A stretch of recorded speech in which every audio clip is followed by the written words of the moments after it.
only man in history to challenge Tom Thibodeau while still being on Tom Thibodeau's team, while still being a key contributor, comes back and hits a game-winning shot versus the Blazers. Give it up for my son Mikal and hit that rock.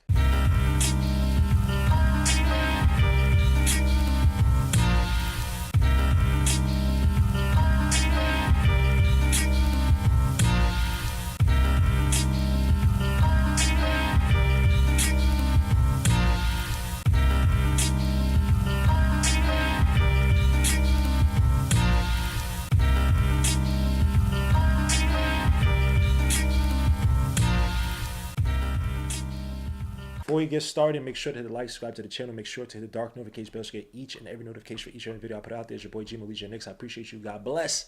Let's get started. Nobody wins when the family feuds, says Jay-Z on that 4-4 album, which he stole from Nas, who made a better album back in 2012 called Life is Good. But anyway, those infamous words did not ring true today. Sometimes you need a fight. Sometimes you need to punch your cousin in the face. Sometimes you need to suplex your dad. You know what I'm saying? Throw the elbows off the counter. Sometimes you got to fight. And that's what Mikal Bridges did tonight or today, whenever you're watching this. On Wednesday night, going into Thursday morning, because it went into overtime on the damn West Coast. But anyway, New York Knicks winning overtime, 114 to 113 versus the Blazers. Who? Why is it that every team that plays the Knicks,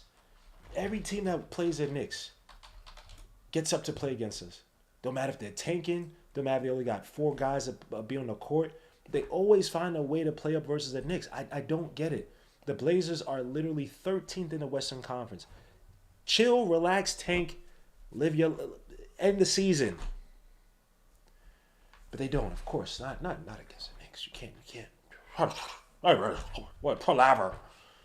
Anywho's, Knicks on Wednesday win 114 to 113 versus the Blazers in overtime, again without Jalen Brunson. But this is during the same day Mikal Bridges makes a bombshell, talking to Stephen Bonnie of the New York Post, talking about Tom Thibodeau gotta relax on the minutes. Hey, yo, last time someone tried to challenge Tom Thibodeau, I want to say it was Grimes that was still on the team. It was Grimes, and he left shortly after. Mind you, he played also like trash after he did it, asking for more touches, but yet his offensive game was Tradascio. That's Italian for trash. But Mikal Bridges, damn, when was the last time a key player challenged Tom Thibodeau and then come back and drop 33s on 33s? Come on, man. Like your man Nas said in one mic, Jesus died at age 33. That's 33 Glocks for twin Glocks for 13 apiece. That's 22, which means one of my sons was 117, 27 hit your crew, 623. I can't remember the damn. So the Nas for one mic, man. That whole line was crazy. But anyway, 33 points for my son Mikal Bridges, 13 for 21 from the field. Absolute sniper today, especially from that mid-range. And they said that mid-range is dead. Shut up. 2 for 4 from 3, 4 rebounds, 4 assists, 1 steal. Also had 1 block. And he had randomly 3 fouls within the minute versus Denny Avdia. I don't know if he had an issue at Dio all night or something, but something was weird. And overall, the Knicks did not shoot. At first, didn't shoot that great from 3. Ended up shooting okay. Overall, shot 47% from the field. Shot 38% from 3 in the first half. Was absolutely abysmal by the Knicks. The Knicks in the first half shot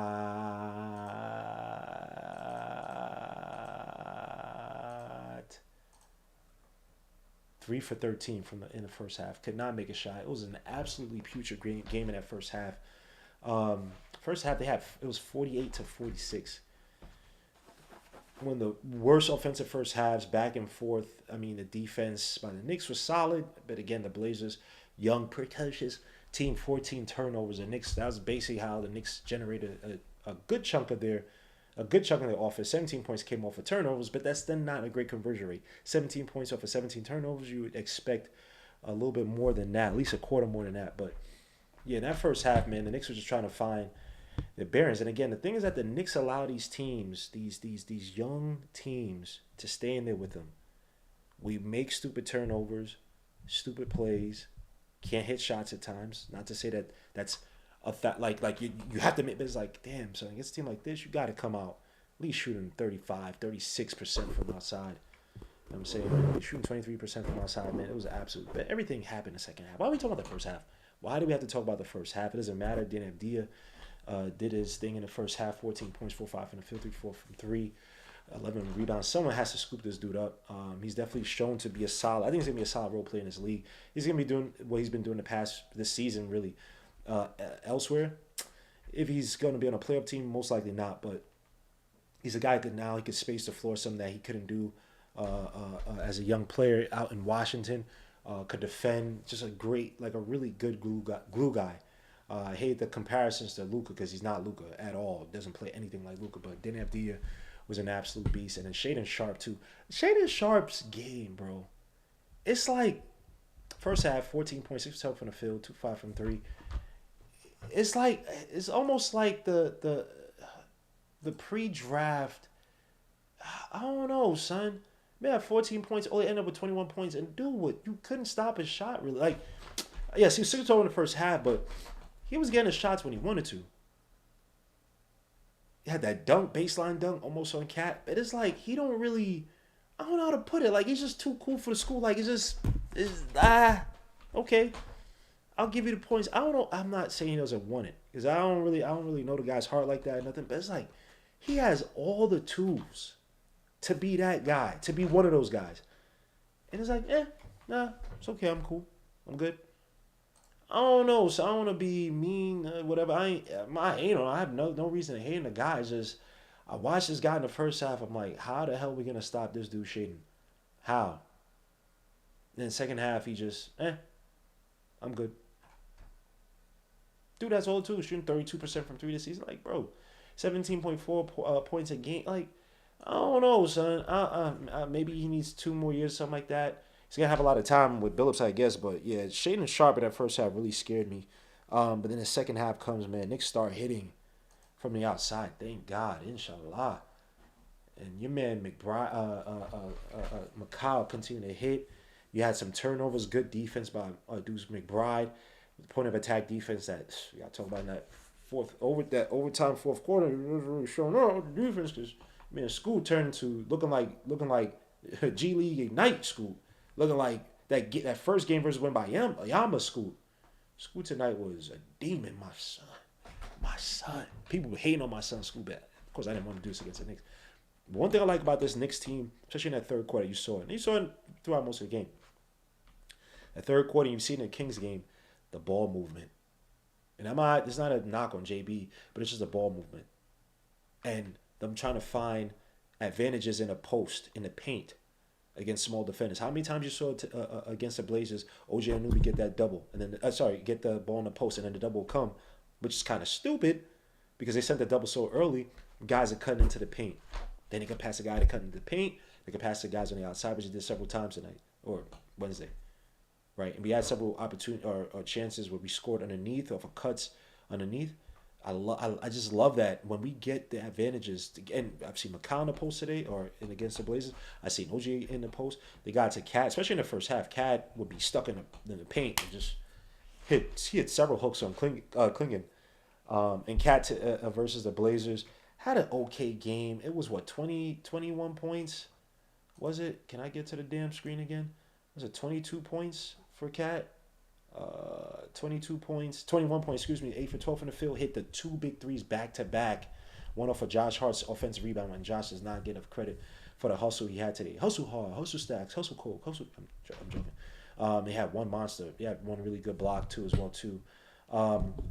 But yeah, in that third quarter, man, like you just saw the ball movement. You saw the Knicks offense, just this unselfish play, and it's so beautiful to see it, man. Like, and then Mikal attacking off the screens and hitting those mid-range shots.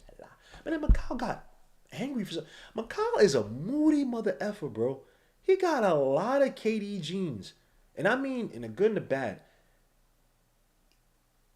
He can hit the mid-range like no other. A beautiful mid-range shot. I think he has to be shooting 60% from mid-range. Because last time I checked, I think he's shooting close to 66, like he's shooting 61% from mid-range. Absolute demon. I hate people say, "Oh, what the mid-range?" But if that's how if I can score more efficiently off the mid-range versus trying to attack into a crowded paint, I'm not the quickest, I'm not the fastest, I'm not the shiftiest.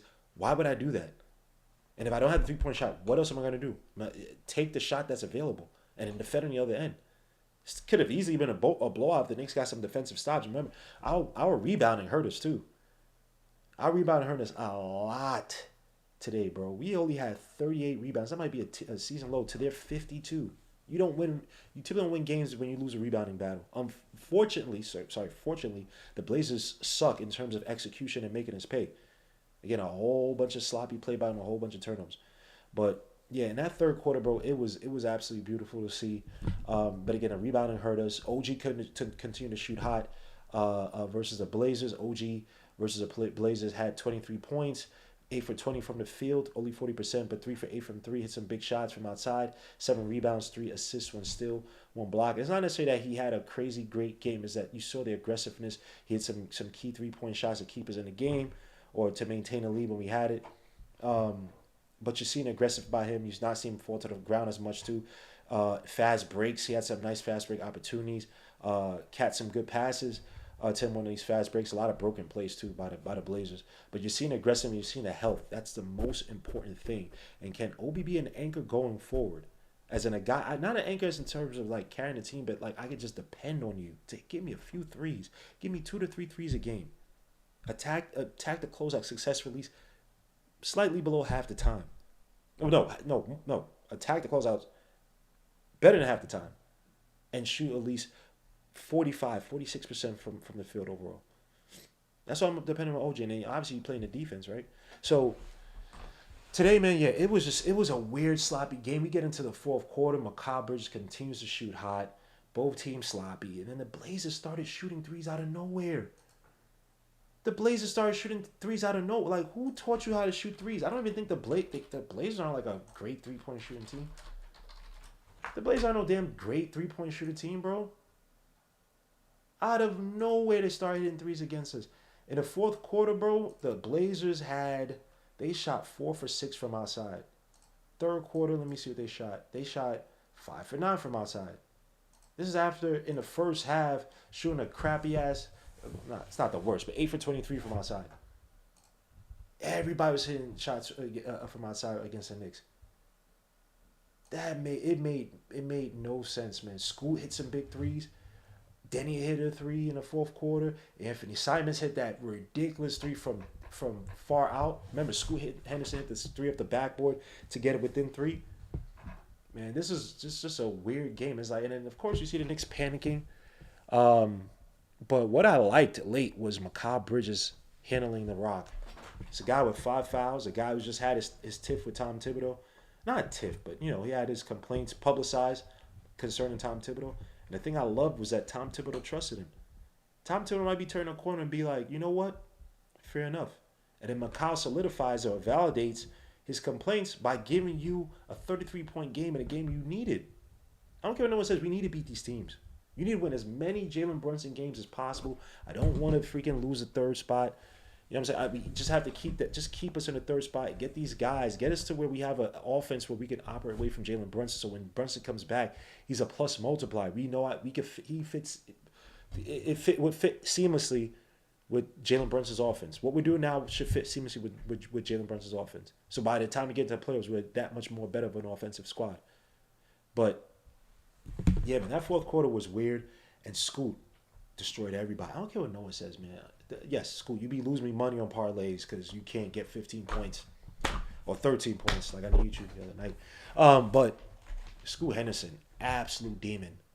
And people poo point guards. Look, we have to as a NBA. No, I'm not part of NBA.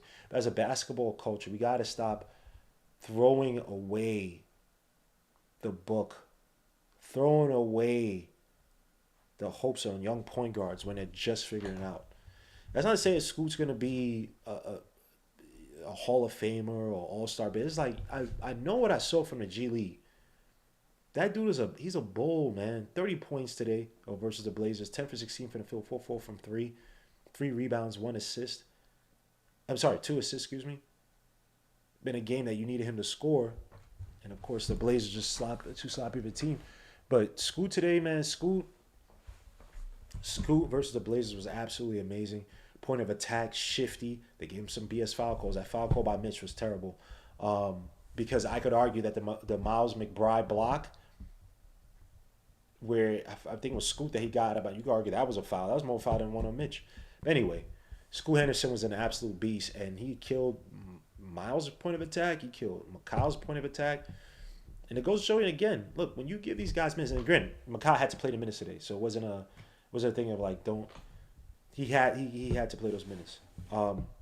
But you see it. You see where late in these games, man, teams are just, they run out guys so ragged in the legs, and the guys, Mikal can't stay in front of Scoot like that. And then he had the 5 fouls too. Granted, he was more so on Dana Abdia before, but then on Miles like Brittlestein's, and Miles today had 11 points, 4 for 12 from the field. Had a meh game, but hit some clutch threes, 3 for 7 from outside, 1 rebound, 5 assists, 4 steals, 2 blocks. Missed to do everything else, but score efficiently. So it's tough, man. Lindstrom had played almost 20 minutes tonight. Mitch Robinson 18 minutes, but damn, he had 4 rebounds, 3 of them offensive, bro. But it's like, damn, so he was non-existent. This is like one of the first games I see Mitch Robinson not really be. Wasn't really there rebound it's not just him. Let me take that back. It was more so Cat too. He pulled a pressure true tonight. He could not secure rebounds to save his life. He needed some clutch rebounds. He could not secure a few of them. And Mitch, he had 3 offensive rebounds, but it's like, damn, son, it's like I don't know. I just felt like at times you just kind of got shaded out of the paint. Couldn't really secure some rebounds you need. Again, he's come back from injury, so it is what it is. But I don't know, man. I don't want to say Mitch Robinson's starting to decline. I don't think it's that case, right? The Knicks defense, like, since Mitch Robinson's return, we're like number 2 or something like that, and defensive rating is some stupidness. So again, his defense has been an absolute weapon for the Knicks. It's just today, man, versus team. I know they got Klingon. Live long and prosper. 12 rebounds today versus the Knicks. But damn, we get into that overtime. And again, the Knicks, Knicks Blazers had the most back and forth lead changes in NBA this season. And at one point, it was at like 35. I'm pretty sure it was at to 40 or whatever about overtime, 40-41 or something like that. We get into overtime, man. We start out, McBride hits a big 3, but then we couldn't get the key rebounds, right? It led to one of the putbacks by the Blazers. Cat randomly had great defense, got the block, and then forced Klingon to a shot clock violation. Deuce got the amazing stop, like I mentioned, that turned into a turnover on Scoot, even though that could have been called a foul. And then Josh, of all players. My guy Josh, man, tried tonight, bro, versus the Blazers. Your man was all over the floor, 11 points, 11 rebounds, 3 on offense, and 9 assists. When still, he was everywhere. Forget the points. He missed some threes, hesitated. He 2 for 6 from outside, not the worst. But he missed that 1 3 that could have really closed out the game. But, or made it really tough for the...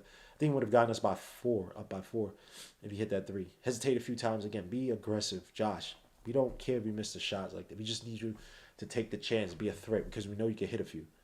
But in that inbounds pass, bro, that really hurt. Of course, Scoot finds a way to get the ball. And again, another thing too that I see, Knicks' help defense is piss poor.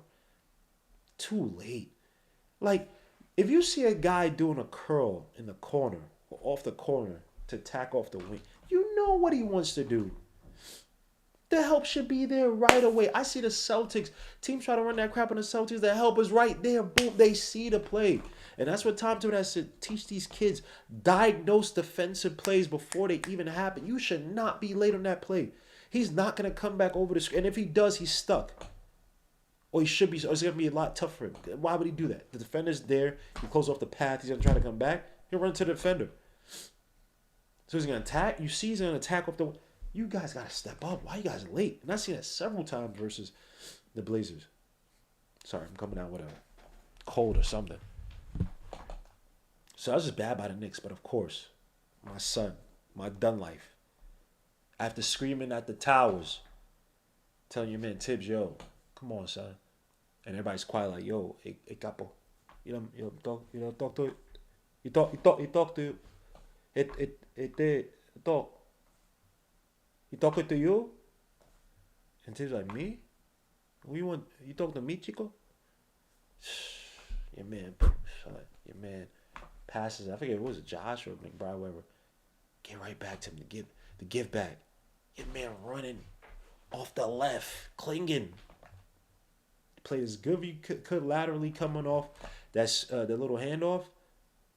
Had an opportunity to block it. Sometimes a game of inches, pause. From the great Any Given Sunday, Al Pacino. It's a game of inches. Your man Mikal with the 3-point shot to win the game. Bellissimo. Bellissimo. That's how you have a response game. And this time, it's not even that Tibbs challenged Mikal. But I guess he was challenging the whole season. I'm going to go out there and make you play the most minutes. I'm going to go out there and make you run the most, second most on offense, second most on defense. I'm going to challenge you to elevate yourself. Now, we remember the R.J. Barrett game where R.J. Barrett got come off a sickness. Tom Thibodeau challenged him because he thought he was kind of dragging it. Man put up 30 points. I forget who he played. I don't know if it was a Heat. I know R.J. put up 30 points in a win that next game, if I remember. And Mikal said, I'll do it myself. And not do it myself. But he said, I'll make a statement without you even having to charge it because we need these legs ain't gonna hold it by the playoffs. I mean, I said these legs are gonna go off. You don't play this bench. I don't care who you got on the bench. Olden Polynice, freaking Eldon Campbell. Play these other guys with the bench just to save my legs. And he said, you know what? I'll give you a 33 piece, and I'll give you the game winner with no Brunson, and I'll be the ball handler late in the game, attacking off the screens, being a key playmaker. Hey. Say what you want. Remember I said that sometimes you're going to need Mikal Bridges to step up, be the 1B player, the 1A player at times, bro. He's shown that with the Suns years ago when Booker would be out, or Booker was out. I think he was out with an injury, and he was playing like the 1A player. Be like, oh, wow, he has that game, Tim. Did the same thing with the Nets. That's why my boy, suits my boy Dale, hating on my damn Knicks. Talking about Mikal. Look what Mikal do, yo. Mikal's a bum. Yo, son, look what my son did versus the Blazers. People talking about, they want to trade Mikal for this and that because he's not living up. He didn't trade himself here for 5 picks. That was the Knicks. Get mad at the price that Knicks paid. Mikal's has been playing good versus the Kings, versus the Clippers. His offense has been there. He's been playing good. I think people just have to back up a little bit. I think he took to heart the game he had against the Celtics where he was Garbaggio. His games he had against the Cavaliers, Garbaggio.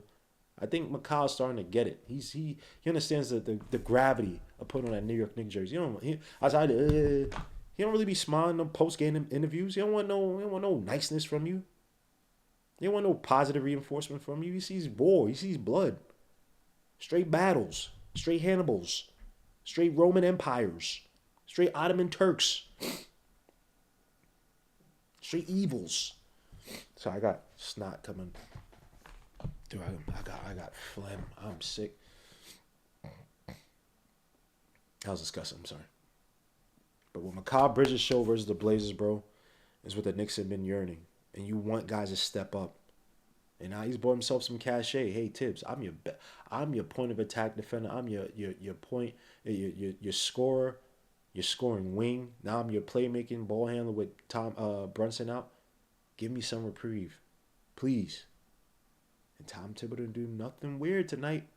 Didn't cut his minutes. Didn't make him sit on the bench at key moments. We see him do before. We see him sit some plays like run, Choi. He sacked Grimes. Done. Grimes didn't respond. Grimes did not respond when he did that. But your man, what's her name, did today, man. Salute to my son, Mikal Bridges. That was excellent to see. I understand. Look, people are going to say it's the Blazers. And I agree, it's the Blazers. But we are also missing out key players as well, too. Right? So, great on Mikal to step up. Great really on the Knicks. In the overtime, a tough win. Everybody wants to play up against the Knicks. And I'll give it to the Knicks, man. Them players, these guys stepped up for the most part. Got some key plays. Again, the rebounding was putrid. But when they needed it, 2 big threes by Cat. Some good defensive stops by Miles McBride. Josh was hustling, getting rebounds. I mean, deflecting passes. I mean, this Knicks team today, bro, was beautiful in that regard. Everybody coming together. This could be the game where it's like, okay, Mikal's taking the next step up. There's no more games right now, bro. Your main man, your El Capitan, El Jefe. Your Capo is out. How do you other guys respond? That's what's all about. How do you guys respond?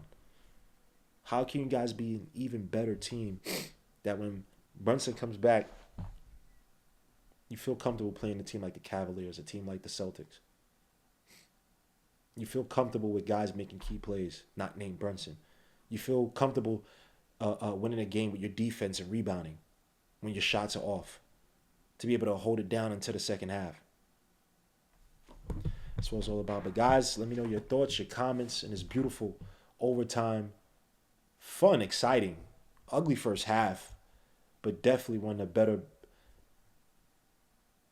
exciting, better, I don't know, one of the better games of the season. It was fun to watch, even though it's like, it took me up to like 3 a.m. Freaking, golly, I hate these West Coast games. But leave your thoughts in the comments. Let me know how you feel about this game. Was Mikal Bridges right to challenge Tom Thibodeau? Tom Thibodeau on the hot seat.